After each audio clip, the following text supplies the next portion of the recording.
ስራዬ ስለሚሉ ሰዎች ሁለት ሰዓት ከአርባ አራት ሰዓት ያለ ሁለት ሰዓት ከአርባ ለምን ትነካብህ? የነፍስን ሰዓት ለምን ትነካለህ? ኑሮ የቤት ክራዩ መንግስት 21 ሰዓት ከ40 ከሰጠ 21 ይሁን ትራንስፖርቱ ካቦን እግዚአብሔር ይህን ከጠበቅ 21 ሰዓት ከ40 እንጠብቃለን። በአንድ ልብስ ይሞቃል። ጠዋት የጎረስከው እስከ ማታ ያቆያል። ልጆች አሉ አይለኝም አላገባህም ዛሬን ዳረባካሽ በእግዚአብሔር ቸርነት ከሆነ ቸርነቱ እስካሁን ጠብቀዋል። በበረከት አቆይቷል። ትንሽ በልተህ ትጠግባለህ። ትንሽ ለብሰህ ይሞቃል። እቺን ደግሞ አፕላይ አድርግ። አሁን እግዚአብሔር ቸርነቱን ከሰጠ አንተ ደግሞ ስራ ይፈልግብሃል ማለት ነው። እውነት ነው። ስግደቱን ይፈልግብሃል፣ ማንበብን ይፈልግብሃል። ያችን እስካጁል ማድረግ አለ። ሁሌ ሰው ሲሰግድ ነፍስ ጋም ሰግዳለች ማለት ነው። ነፍስ አሴታል ብርት ጽድልት እየሆነ ትሄዳለች። ለምን? ያደረችበት ስጋ ለአምልኮቱ ሰግዳለች ማለት ለተቀበለው መከራ። ለምንድነው ግን እግዚአብሔር 10% ስጡኝ ያለው? ለምንድነው ባንሰጠውስ? አሁን እኮ እሱ አልቀጠለም። አሁን መንግስት ቀጥሏል አይደል? ትክክለኛ ቀጥሎባል። ጡረታ ቀጥሎባል። እግዚአብሔር ግን ያኔ ለሙሴ የተናገረው 10% አሁንም 10% እሱንም አልጨመረም። አንተ ግን ከእችንም ለመስጠት እንትን እያለ ነው። አንድ ነገር ልንገርህ። እሺ ማነው የክርስትና ስም? ሰይፈ ገብሬ። አንተ አሁን የነፍስ አካውንት አለ፣ የስጋ አካውንት አለ። 10 ሺህ አለ ከስጋ አካውንት ውስጥ እሱን ታወጣለህ አይደል? ማንም አይነካበት። ስለዚህ 100 ብር ሰጠ የነፍስ ሰይፈ ገብሬ አካውንት ውስጥ ነው እንግዲህ ባህታዊ ዘየማንስ እስቲ እሷን በስተመጨረሻ በ11ኛው ሰዓት አስራት አልሰጠም። ቤተክርስቲያን የምትለውን ነገር ያድርግ አላውቅም። ብቻ ግን በስተመጨረሻ ተዘከረና ጊዜ በውስተ መንግስት ከስልሃለ በአንድ ሰዓት የሚገባ 16 ሰዓት ማታም የገባው ሰው ዛሬ ኃይለኛ ሰው ገጥሞሃል መሰለኝ። በስተመጨረሻ እኩል ምን አንተ ምን አስቀናህ አለ እኮ እሱ። እኔ ጠዋት ወጥቼ ያንተን ከፍያለሁ።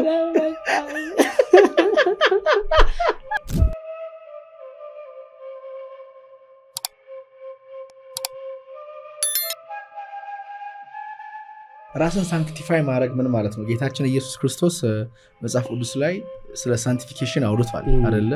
ውስጥን ስለማጽዳት እነሱ እንዲጸዱ እኔ ራሴን አጸዳለሁ ብሏል። እና ይሄ በጣም ጥሩ ነገር ይመስለኛል። ራስን ሳንቲፋይ ማድረግ ምንድነው ጥቅሙ? እኮ አሁን ትልቁ ነገር በቀደሰው ሰውነት ላይ ኃጢአት መንገስ የለበትም። ይህን ሰውነት ቀድሷል አይደል? የክርስቶስ የራሳችሁ አይደላችሁም፣ በዋጋ ተገዝታችኋል። በዋጋ የቀደሰውን ሰው በኃጢአት ቢወድቅ በንስሐ ይወለወላል፣ በንስሐ ይሰነገላል ማለት ነው። ስለዚህ እግዚአብሔር ወልዶ ብቻ አልተወንም፣ ከማህፀን እንስሳም ወልዶናል ማለት። አንድ ወልዶ ቢሆን ሁላችንም ሟች ነን። ጴጥሮስም አይኖርም፣ ጳውሎስም አይኖርም። ሁለቱም የተወለዱት ከማህፀን እንስሳ አይደል? ከተወለዱ በኋላ ነው እንደውም ትልልቅ ስራ ይሰራል። የዓለም ብርሃን በምድር ያሰርከው በሰማይ ታሰረ የሰጣቸው ንስሐ ሳንክቲፋ አደረጉ። በምንድን ነው? ንስሐ ገቡ፣ አነቡ፣ አለቀሱ ማለት ነው። ስለዚህ እግዚአብሔር ማህፀን እማትመክን ማህፀን ሰጠን ማለት ነው። ወልዶ ብቻ ቢተወን እንሞታለን። እማትመክን ማህፀን ስለሰጠን ከንስሐ ማህፀን ይወለዳል። በኃጢአት ይወድቃል፣ በንስሐ ይነሳል። በኃጢአት ይወድቃል፣ በንስሐ ይነሳል። በተነሳበት ሊሞታ ይችላል፣ ወይ ደግሞ በወደቀበትም እንደዛ ይችላል። ስለዚህ አንደኛ 24 ሰዓት አለ መሰለኝ አይደል? ከ24 ሰዓት ውስጥ 10 ታውጣለህ። ስንት አለን? 2 ሰዓት ከ40 የለንም? 2 ሰዓት ከ40 አለን ለእግዚአብሔር። 21 ሰዓት ከ20 ደግሞ የስጋ ነው። አሁን ቁጭ ብለን የምትሰራው የስጋ ነው። 2 ሰዓት ከ40 ደግሞ የእግዚአብሔር ነው። ይህን አትስረቅ። 10% አትስረቅ። ሰዓት ከሰረክበት ራሱ ሌባ ነህ ማለት። ስለዚህ 2 ሰዓት ካልሽ ሰዓት ውስጥ አንድ መጸለይ አለብህ፣ በወዳውን መስገድ አለብህ፣ መጾም አለብህ። ያችን ሰዓት እግዚአብሔር የምታሰብ እዛን ጊዜ የስጋ እንትን ይባረካል፣ ሀሳብ ክንዋኔ። ስለዚህ ሰዓት ራሱ የሰዓት አስራት አለ ማለት። አንተ ምንም የለህም። ምንም ከሌለ ግን 2 ሰዓት ከ40 አለ። ስለዚህ አትንካ ማለት። ስለዚህ ሳንክቲፋይ የምታደርገው እነዚህን ሁሉ በመጠበቅ ይህን ስጠብቅ ስጋ ሁሉ እጅ፣ እግር፣ አይምሮ ሁሉ ነገር ይባረካል። የንስሐ እውነተኛ ትርጉም ምንድን ነው? ብዙ ሰዎች ለምሳሌ ንስሐ ይገባሉ፣ ይወድቃሉ፣ ንስሐ ይገባሉ፣ ይወድቃሉ። አንድ አይነት ነገር በቃ ይወድቃሉ። አሁን ንስሐ መነሳት መውደቅ ያለ ነው። ያው መቼም መጽሐፍ ብዙ ይናገራል፣ ብዙ ይናገራል። አሁን 2 ሰዓት ከ40 ዶንተች እንዳትወርቅ ከፈለክ ይቺን አትንካበት። የነፍስን ነገር አትንካ። 2 ሰዓት ከ40 በደንብ 252 መስገድ አለብህ። ስንት ሰግዳለህ አንተ? በቃ ይሄ ነው። ጅብ ትሰራለህ? አዎ በቃ ሰርቀሃል ማለት። በቃ ስንት መስገድ አለብኝ ማለት ነው? 252። ዋው! ለምን 3 ሲባዛ በ12 3 ሲባዛ በ12 36 36 ሲባዛ በ7 252። የገዳማውያን 350 የመነኮሳት የባህታውያን 550። ስለዚህ አንተ ይህን ሰርቀህ እንዴት አትወድቅም? ትወድቃለህ። በቃ ስትሮንግ አትወድቅም። ግን አሁን ክሊርሊ 2 ሰዓት ካለ አሁን ከዛሬ ጀምረ እስከ ትንሣኤ ድረስ ባለው ጊዜ በሚሰገደው ቆመ ሰግደው 200 መጀመሪያ ስግደትን ስገድ፣ ስጨርስ ዳዊትህን በስመ አብ ዳዊት፣ ከዛ ውዳሴ ማርያም አርጋኑን እነዚህን ጨርስ። ስራዬስ ስለሚሉ ሰዎች 2 ሰዓት ከ40 4 ሰዓት ነው 4 ሰዓት ነው ያለ 2 ሰዓት ከ40 ለምን ተነካብህ? የነፍስን ሰዓት ለምን ተነካለህ? ኑሮ፣ የቤት ክራዩ፣ መንግስት 1 ሰዓት ከ40 ከሰጠ 21 ይሁን ትራንስፖርቱ ካቦን እግዚአብሔር ይህን ከጠበቅ 21 ሰዓት ከ40 ነው። በአንድ ልብስ ይሞቃል። ጠዋት የጎረስከው እስከ ማታ ይቆያል። ሙሉ ጤንነት ይሆን፣ ቤት በበረከት ይሞል፣ በሰላም ይሞል፣ ጤና የተሸከምከው ሀሳብ እኮ ቤት ይራገፋል። ይህንን ሰርቀ እንዴት ይሙላ? ቤቱ ሁሉ ቀዳዳ ያፍጦ ይጠብቃል። አሁን እኮ ሰው ኢንተረስት ድማይሆን 1000 ብር ሲኖርና 20 ብር ሲኖር ኢንተረስት ይኩላል። 20 ብሩ 2000 ስታወጣ ላቷ ብትል አጨርስም 18,000 አጨርስም። ኢንተረስት ራሱ ትንሽ ነው። በቃ ለብሰ ይሞቃል። አንተ አትቀይርም እስከምትባል ድረስ ማለት ነው። አለዛ ለብሰ ትጥላለህ። ለይሃም ቤት ብገባ 10 ሻንጣ አለ ልብስ። የልጆችም ቢሆን ስንት ጫማ እንዳለ ወይ 40 ጫማ አለ። አነሳሳሪ ወጪ ነው። ኤግዛክት ታይም ልጆቹ አልጠየቁም። ልጆች አሉ አይለኝም። አላገባህም። ዳረ እንዳረ ባካች እሱ ጋር እንመጣለን። ግን ምንድነው አሁን እኔ በህይወቴ የግል ልምዴ ወደ እግዚአብሔር መቅረቤ በረከት አግኝቻለሁ። ለምሳሌ የገባኝን ነው ብሎ 200 ብር እኔ ቀኑን ሙሉ ልታውለኝ ትችላለች እና ሰዎች ምንድነው የምታወራው? ሌላ ግሬ ነው የምትኖሩ እንደ ምናምን ነገር ይሉኛል። እንዳሉት በቀን አንዴ መብላት፣ ያውም ደግሞ እኔ ሬስቶራንት አለኝ። ድሮ ከቤተክርስቲያን አስቀድሼ ወጥቼ ምግብ የሚርበኝ ሰው ነበርኩ። አሁን እዚህ ቦሌ መካከል ላይ ቤተክርስቲያን ወጥቼ በጣም የሚጣፍጥ ምግብ ነው የምንሸጠው። ያንን ስበላው በጣም ትንሽ ነው የሚያስፈልገው ለመኖር። በቃ በጣም ብዙ ገቢ አለኝ፣ ግን ለእኔ ለመኖር የሚያስፈልገው እንዳሉት እቺ ልብስ ለብሼ እኔ 1 ወር ብቆይ ምንም ችግር የለብኝም። አልሳቀቅም፣ አልፈራም፣ አዶን ኬር። እና አሁን ያ ውስጤ ላይ ያለው ደስታ ወክ አደርጋለሁ። ከዚህ ተነስቼ ብፈልግ ወደዛ ወደ ጃክሮስ እጄ ወክ እያደረኩ ደስ ይለኛል። ልጠይቅህ፣ በምን አስጠበቅከው? በእግዚአብሔር ቸርነት። በቃ ስራውን ጨምርበት፣ በእግዚአብሔር ቸርነት ስራውን ጨምርበት። አባባሌ ገብቶሃል? በእግዚአብሔር ቸርነት ከሆነ ቸርነቱ እስካሁን ጠብቀዋል፣ በበረከት አቆይተዋል። ትንሽ በልተህ ትጠግባለህ፣ ትንሽ ለብሰህ ይሞቅሃል። እቺን ደግሞ አፕላይ አድርግ። አሁን እግዚአብሔር ቸርነቱን ከሰጠ አንተ ደግሞ ስራ ይፈልግብሃል ማለት ነው። እውነት ነው። ስግደቱን ይፈልግብሃል፣ ማንበብን ይፈልግብሃል። ያችን እስካጁል ማድረግ አለ። ቆሽ ይህን ግል ጠይቅ። አሁን ጌታችን መድኃኒታችን ኢየሱስ ክርስቶስ ዮሐንስ ወንጌል ላይ ሲናገር እግዚአብሔር መንፈስ ነው፣ የሚያመልኩት በመንፈስና በእውነት ያመልኩታል ይላል። አሁን የስግደቱ ጥቅም ምንድን ነው? ጂምናዚየም ትሰራለህ? ጂም ለምትሰራ ሰውነቴን ያስተካክለዋል። አሁን ይህ ስጋ ለኃጢአት እንዳይገብር ይጠብቀዋል። በውዳውን እየሰገድ ስትመጣ አንደኛ በሽታል አጋንንት እዚህ ሰው አሁን አንድ ታሪክ ልንገርህ። አንድ አባ እንጦንስ የሆነች ሴት አዩና ማታ አንድ ቀፎ ንብ አጋንንት እዚህ ላይ ተሸክማለች ማለት ሲያዩ ይህ ሁሉ በስባ እስቲ ወደ እኔ ነው ብሎ ጸለዩ። ከአንድ ቀፎ ተነስቶ እሳቸው ላይ መጣ ማለት ነው። ወይ መጣችሁ፣ እንዴት ባላችሁ፣ ሰላም መጣችሁ አሉና አመድ ነሰነሱና እንትን ማለት ጀመሩ ማለት ነው። መስገድ ኧረ እንሂድ አይ እንግዳ አይደላችሁም እንዴ ትንሽ ቆዩ ክዳናችሁ ኧረ አንድ ቤት ከሳት ቆዩ ምናምን ኧረ ኡፍ ሁሌ ሰው ሲሰግድ ነፍስ ጋም ሰግዳለች ማለት ነው። ነፍስ አሴታል ብርት ጽድልት እየሆነ ትሄዳለች። ለምን? ያደረችበት ስጋ ለአምልኮቱ ሰግዳለች ማለት ለተቀበለው መከራ። አሁን 252 እኮ ያልኩ 36 ጊዜ ወድቆ የተነሳበትን እንድታስብ ነው። 252 ጊዜ ብለው በቀን 7 ጊዜ ወድቆ የተነሳበትን በየ7ቱ ሰዓት ያው ማሰብ ስላለበት ማለት ያን ስታስብ ነፍስ በስጋ ላይ ግን ትሆናለች። ጸድልት እየሆነ እየነገሰች ትመጣለች እና የስጋን እንትን ታርቀዋለች ማለት ነው። ለምንድን ነው ኦርቶዶክስ ላይ እግዚአብሔርን ማግኘት በጣም ከባድ ነው? ስገዱ ይባላል፣ ጾሙ ይባላል። አይደለም፣ እግዚአብሔርን ማግኘት በጣም ቀላል ነው። መሰራት ስለሚፈልግ ነው። ካልተሰራ አታገኝ። እግዚአብሔር ደግሞ በህይወት ውስጥ የሚናገር ነው እንጂ እንደዚህ በህልም የሚናገር አይደለም። ግራጁዋሊ ኢንላይፍ ይናገራል። በህይወት ውስጥ የምታገኛቸው አሁን አንዳንድ በዚህ ተባርክ ያለው የምትላቸው ነገሮች አሉ። በዚህ ምክንያት ግን ከቤተክርስቲያን የሚርቁ ሰዎች አሉ። አንዳንድ ቤተ እምነቶች ላይ በጣም ቀላል ነው። በቃ ጾም የለም፣ እግዚአብሔር በቀላሉ ይገኛል፣ ሰው አይከብድበትም። እግዚአብሔር በገኘ 40 ቀን እና አባ በሆር በአፍንጫቸው ተደፍተው 40 ቀን ጸልየው ናላቸው በአፍንጫቸው ተወደ ወዳጄ ተነስ የተባሉ ማንም ክርስቶስን ያገኘው በእኛ አስተምሮት ውስጥ በመከራ ቪዚት ኤቲንግ ኤንድ ድሪንክ 40 ቀን 40 ሙሴ 40 ቀን 40 ላይ ጾማል።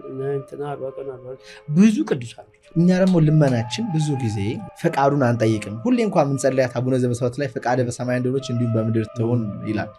ግን እኛ ብዙ ጊዜ እቺ ነገር የሰማይ ፈቃድ ምንድነው ነው? ሰማይ ፈቃድ ቅድስና ነው አለ። ቅድስና ነው ወደ በመላእክት ህይወት ውስጥ መኖር ነው። ስለዚህ በሰማይ እንደሆነ ስንል ቅዱሳን መላእክትና ኪሩቤልና ሱራፌል የሚኖሩት ናና በመዋቲ ስጋችን ውስጥ እችን እንኳን ጠብቀን እንድንኖር ፍቃድ አለን። ለስጋ የሚያስፈልገን በየጊዜው ይሸጣል። ቢኮዝ አንተን በማህፀን ሲቋጠርና ወደዚህ ዓለም ሲያመጣ እህል ውሃን አዘዋል። ምንም እንትን የለም። አንድ ታሪክ ልንገር። ጠንቋይ ጋር ብትሄድ ማነው ስሙ? ማን ያዘዋል? እድሜው 85 ነው ሊል ይችላል። ሊገል ካወቀ ማለት ሊነግር ይችላል ሴጣን። ስለዚህ እግዚአብሔር በማህፀን ነፍስን ሲቋጠር በ40 በ80 ቀን እድሜ ይናገራል። ስለዚህ ያውቃል ሴጣን። አቡነ ባስልዮስ ታወቀ ጠንቋይ ጠሩ። ሲጠሩት ያ ጠንቋይ በጣም ተደሰተ። በቃ ሊቀማት ባሱ ጠራይ ምናምን ብሎ ማለት ነው። መጠቆል መች ሞታለሁ አለ። አንተ ዓርብ 9 ሰዓት ሞታለህ አለ። እንዴት አወቀ? እሳቸው በማህፀን ሲቆጠሩ ሲነገር የሰማ ሴጣን ለሱ ነግሮታል። ትክክል ብለሃል። እሳቸውም ደግሞ ከመላኩ 9 ሰዓት ሞታለህ ተዘጋጅ ብሏቸዋል። በቃ እንግዲህ ጥሩ ብለሃል። ግን እኔ እችን ቀን ባልፍ ምን ታደርጋለህ አለ። እችን ቀን ብታልፍ እኔ መጽሐፌን ቀዳድጄ ክርስቲያን ሆናለሁ ነው። ሰራዊት ጌታ እግዚአብሔር ስለ ቅዱስ የባሪያን ዘመን ያቺ ቀን አለፈች። ያ መጽሐፉን ቀዳደን ክርስቲያን አደረጉና ከዚያ በኋላ ስለዚህ ምንድነው በድላችን ውስጥ እግዚአብሔር የጻፈ ትራክ አለ ማለት ራስ አፕቱ ዘግሬድ የሚል ትራክ አለ ማለት። በዚህ ትራክ ውስጥ በረከትን 2 ሰዓት ከ40 ስንጠብቅ ጤናችን እንጠብቃለን። ጸሎታችን ምድራዊ መልአክ ሆነን የሰማይ ዜጋ ምድራዊ መልአክ ሆነን እንጨርሳለን። ለምንድን ነው ግን እግዚአብሔር 10% ስጡኝ ያለው? ለምንድን ነው ባንሰጠውስ? አሁን እኮ እሱ አልቀጠለም። አሁን መንግስት ያቀጥሏል አለ፣ የቤት ኪራይ ቀጥሎብሃል፣ ጡረታ ቀጥሎብሃል። እግዚአብሔር ግን ያኔ ለሙሴ የተናገረው 10% አሁንም 10% እሱንም አልጨምረም። አንተ ግን ከእችንም ለመስጠት እንትን እያለ ነው። አንድ ነገር ልንገርህ። እሺ ማነው የክርስትና ስም? ሰይፈ ገብሬ። አንተ አሁን የነፍስ አካውንት አለ፣ የስጋ አካውንት አለ። 10 ሺህ አለ ከስጋ አካውንት ውስጥ እሱን ታወጣለህ አይደል? ማንም አይነካበት። ስለዚህ 100 ብር ሰጠ የነፍስ ሰይፈ ገብርኤል አካውንት ውስጥ ነው የሚገባው። አደ ኢንዶ ዳዲ ወደ ህይወት ፍጻሜ ሰይፈ ገብርኤል ነው ሲሉ አንዱ አካውንቱን ይባላል። እዛ አካውንት ውስጥ ጾም አለ፣ ጸሎት አለ፣ ስግደት አለ፣ ምጽዋት አለ። ታመመ ጠይቀዋል፣ ታሰረ ጠይቀዋል፣ ጎብኝቷል። ጎቱ ዘሄድ ጎቱ ፓራዳይስ ምን አገባሁን አንተ ጋብቻ እኔ ልስጥ እንጂ ከፈለገ ይብላ ለምን ትገባለህ? ስለዚህ ጾም ሩፋኤል ይመዘገባል። ሩፋኤል መዝገቡን አንተ እንጂ እናንተ ሩፋኤል ነው መዝገቡ። አዎ እሱ ነው የሚገልጠው። ስለዚህ እያንዳንዱ የነፍስ አካውንት አለው። የጾም ካጾይ ጸለይ ካጾይ ተከልከብተ እንደውም ይላል እኮ ከ6 ቃላት ኦሪትና 6 ቃላት ወንጌል መልካም ሰርቶ መልካም ሆኖን አውቆ ባይሰራት ኃጢአት ሆኖበታል። ስለዚህ ቤተክርስቲያን መሄድ ሲገባ አልሄድም ገሌና ይቸካል ኃጢአት ሆኖበታል። ፋታዊ ዘየማንስ እስቲ እሷን በስተመጨረሻ በ11ኛው ሰዓት አስራት አልሰጠም። ቤተክርስቲያን የምትለውን ነገር ያድርጋ አላውቅም። ብቻ ግን በስተመጨረሻ ተዘከረና ጊዜ በውስተ መንግስት ከስላለ በአንድ ሰዓት የሚገባ 16 ሰዓት ማታም የገባው ሰው ዛሬ ኃይለኛ ሰው ገጥሟል መሰለኝ። በስተመጨረሻም እኩል ምን አንተ ምን አስቀናህ አለ እኮ እሱ። እኔ ጠዋት ወጥቼ ያንተን ከፍያለሁ እና እንደዛ ነው ማለት ሰይፈ። ጸሎት ግን እንዴት ይጸልያል? አሁን እሱ ጸሎት እድገት አለው፣ በራሱ እድገት አለው። አሁን ሜዲቴሽን የምትለው አለ። ሜዲቴሽን በአንድ አይመጣም። ኤጅ ኦፍ 20 ምናምን እነዚህ ውስጥ በጣም እንትን ናቸው። አሁን የውሸት ሜዲቴሽን ይሆናል፣ የውሸት ይሆናል። ትንሽ እየገፋ ሲሄድ ሜዲቴሽን ግራጁዋሊ የሚወለው እንደ ገዳማዊ ህይወት ማለት ነው። እንደናንተ ደግሞ ሀሳባችሁ በብዙ ነገር የታጨቀ ስለሆነ ማለት ነው። ይህንን ለማውጣት መጀመሪያ መስገድ ይፈልጋል ሰውነታችሁ። በቃ ለምን አሁን ንፋስ ሲነፍስ አታግደው ማለት ይነፍሳል፣ ወደ አይዲያ ይመጣል። ልክ ጸሎት እንደዚህ ስትል የስቱዲዮ ይመጣል፣ ፋይል ይዞብህ ነው የሚመጣው። ልክ ለጸሎት ስትቆም እሱ ፋይል አይደለም እሱ ነው ፋይል ይዞልህ የሚመጣው። አጋንንቱ እነዚህ ፋይሎች ይዞ ይመጣል። አንዱ ይሰጣል፣ አንዱ ይስባል፣ አንዱ ይመልሳል። ይሄኔ አሁን አንተ ህሊና በእንትን ይመታል፣ በሞገድ ይመታል። ከዛ ጸልየዋለሁ እንዳልጸለይኩትም ምናምን ቁጭ ታደርጋለህ። ማንኛውም ወጣት የሚመከረው ነገር ማንኛውም ወጣት መጀመሪያ ከእንቅልፉ ሲነሳ ብቻ 6 ሰዓት ከሌሊቱ ካልተቻለ ወደ 7 እነዚህ በቃ 3 ሰዓት ካረፈ 6 ሰዓት እስከ 9 ሰዓት እንደዚህ ካለ መስገድ ነው ያለበት። ስግደቱ ምን ያመጣ ያ አይዲያ ይዞ የሚመጡ ለምሳሌ አንድ ምሳሌ ልንገር። አንድ ሰው ጸሪፍ አጋንንት ያስቸገረው። ጸሪፍ አጋንንት ማለት ያው የሚሳደቡ ማለት ነው። ነፍስን ይሰድቡና ያስጨንቋታል። የቤታችንን ቅዱሳንን ሁሉንም ይሰድባሉ፣ ጌታ ክርስቶስንም ይሰድባሉ። ይህን ነፍስ ትጨነቃለች። ስትጨነስ ወዲያው ይዘጋል ማለት ነው። ምንድናት ነፍስ? እዝነ ነፍስ ይሰማና ለእዝነ ስጋ ሲነን እዝነ ነፍስ ያንን ያዳምጣል። ስጋ ስለሚያዳምጥ ያ ሰው መስገድ ያለበት በቃ እስኪ ደክመህ ያንተኑ እየራቀ ይሄድና ህሊናም ጽርየት ያገኛል። ጽርየት ይላል። ከዛ ግራጁዋሊ ወደ ይሄ ተዘክሮ የምንለው አለ አይደል? በአስተውሎት የሚያነባውን አንባው እየመጣ ያንን ነገር እያሰበ እንትን እያለ ይመጣል።